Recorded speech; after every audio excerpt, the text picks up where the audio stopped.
चूतियो, ये जो टोपी वाले ठीक है, तुझे ही कह रहा हूँ बहनचोद, ये अल्लाह वल्लाह कुछ नहीं होता ठीक है, लौड़े पे रखता हूँ मैं अल्लाह को।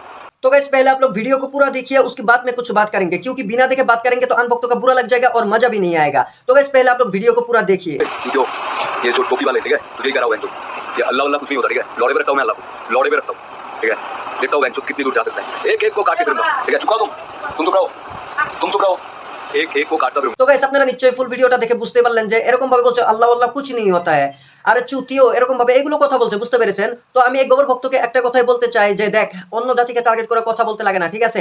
এসব অন্ধবিশ্বাস বন্ধ করে দিয়ে একটু ভালো হয়। আর আমাদের আল্লাহকে নিয়ে এরকম ভাবে বাজে মন্তব্য করেছে, একে যেখানেই থাক আপনারা যেখানেই দেখবেন একে ধরে একদম থানায় দিয়ে দিবেন। অবশ্যই আপনাদেরকে অনুরোধ করে বলছি আজকের ভিডিওটা আপনারা শেয়ার করে দিবেন বলে আশা রাখলাম। আর গোবর ভক্ত শুন, তোরা যে মাটির মূর্তিকে এরকম ভাবে যে পূজা করিস, এগুলো কিচ্ছুই না, ঠিক আছে? এগুলো ভগবান না তোদের। এই মাটির মূর্তিগুলোকে তোরা এরকম ভাবে এমনিই পূজা করিস, এগুলো কিচ্ছু না ভাই।